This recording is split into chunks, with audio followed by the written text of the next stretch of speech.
Tell me what you remember. You've described the Easter offensive. I mean, I was in Quang Tri, of course, where they had a big fight there in Quang Tri, way up north by the by the DMZ. Yeah. Oh, I didn't know you were in Vietnam. Yeah, third time back in January. Oh, I was up in Quang Tri. But I mean, you weren't in Vietnam during the activities. oh no. Okay, I was okay, like 4 years yeah. old. Okay, yeah, okay. No. But recently I visited Quang Okay, Tri. right. Still saw some of the area that had been destroyed. But I mean, what are your actual memories of, since you were there, memories of the Easter offensive? Panic. Yeah. Okay, now I was on a frontline grunt troop. Yeah. I was back in the military intelligence where we gathered information. Uh-huh. And on Easter Sunday, this all broke at once. I mean, they came Yeah. through the DMZ, they came in from Cambodia, they came in from Laos, all at the same time. Wow.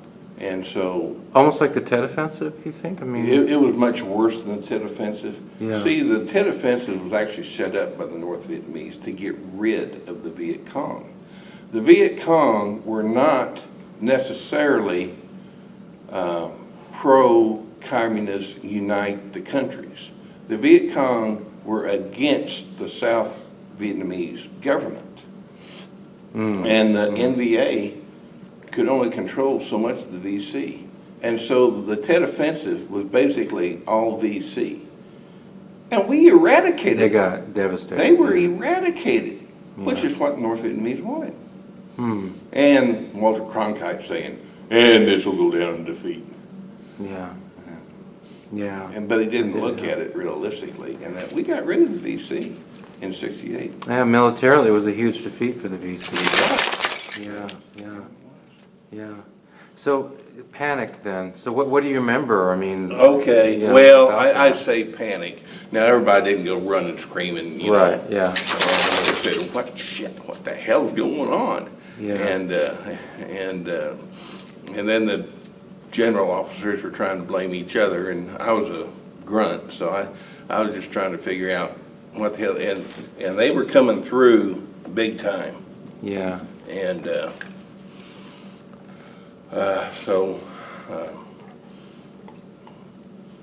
we didn't know, for 3 months, we didn't know whether we were going to hold the country or not.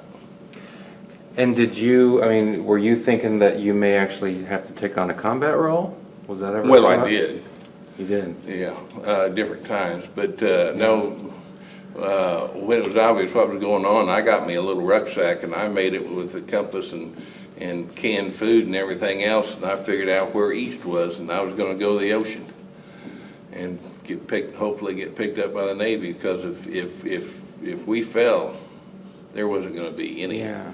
I mean, we were the last resources. There was nobody after us. So, I mean, when I think of the Easter offensive, I think mainly of, Quang Tri and that area up in highlands, Ipor. yeah. But was Saigon threatened also during Oh, the Easter yeah. offensive? What was really exciting, a town called An Loc, about 60 miles west of Saigon. And this shows how stupid the North Vietnamese were. An Loc, probably town half the size of Silent Springs. Yeah. Which is a pretty big town in the country back then. I mean, Sure. Saigon was huge, Wade was huge, Right. but most little towns were little. Okay, but An Loc was fairly good size.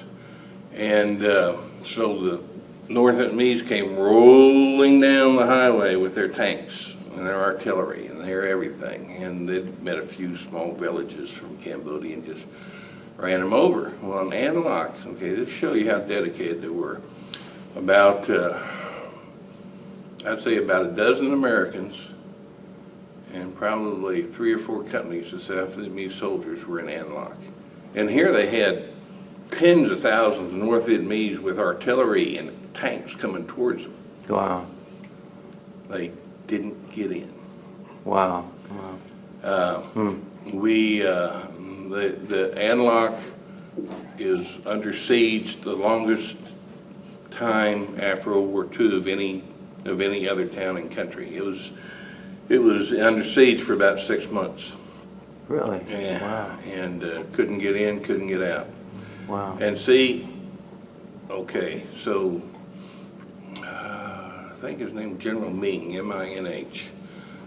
He was supposed to be the Caesar of the North Vietnamese generals, and he knew everything. Well, oddly enough, he built his war plans on what Julius Caesar would have done. And so when he came to An Loc, he was going to overwhelm it.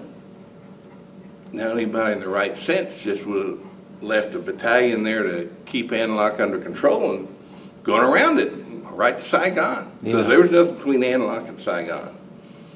That was it. Yeah. Well, okay, we of course we started bombing them. We started sending in parachute loads of munitions and food, and about half of it got to the enemy and half of it got in town.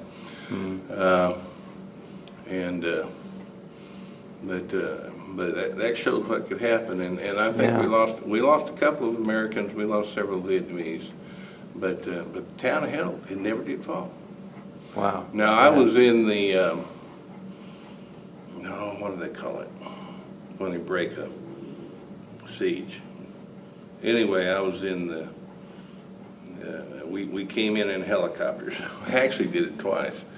Okay, we came in helicopters, and the general, whichever general it was, in charge, I forget his name. Anyway, he was going to liberate the city. That's what I was trying to word, liberate. He was going to liberate the city. So he had orders. His helicopter was going to be the first one down. His foot was going to be the first on the ground. And then they were going to, him and his staff were going to go in, and of course everybody else in their helicopters would come in right behind him. And so, sure enough, his helicopter got down, and he stepped out, and all of his aides got stepped out. Then they started getting mortar. Well, the helicopter took the hell off, and his men ran like hell, except this guy, he watched Patton one too many times. Wow. He just started marching down there. Mortar blew his ass away. Wow. Did you see that? Oh, yeah. And we all just laughed our asses off. Who the hell marches down a tarmac when you're getting mortared? You know, you don't do that. You run like hell, or you get under cover, one or the other. And so we came in the next day. And the next day we actually did land, and everybody got off when we went into the city. Now the only time I cried was that time. Because we got in and everything, and like I said, I spoke Vietnamese, and I was just one of the many grunts, American grunts. And what we were doing, now I say they never took the city. They took parts of the city back and forth, but they never took the whole town. Yeah. And so we were going through the city, building by building, searching for the enemy. And we'd start either at the first floor or basement and work our way up. And most of the businesses or houses, they were only 2, maybe 3 stories. So, you know, we weren't talking about anything big. Right, yeah. And so we went to this one and started at the basement. And we got down the basement and we heard some noise. And so I called out in Vietnamese. If they were there, they needed to come out or we were going to kill them. So 2 little girls came out, one about 11, and then her sister about 8. And they came out, and they had lived on sewer water and rats and cockroaches for about 3 months. The NVA had come in, and that was an apartment building that their parents rented, and the Vietnamese had raped her mother, killed her mother and father, and her and her little sister ran down the basement, managed to escape the North Vietnamese, and they lived there for about 3 months. Wow. Yeah. Wow. So, did the guys you're with, did you get those girls to a hospital or something, or what Yeah, we set up a refugee center for the Vietnamese, and so we sent them to the refugee center where they were fed and clothed, and after that, I don't know what happened to them. They're Vietnamese, so the Vietnamese government took care of them, hopefully. So now they would be in their mid-50s, I guess.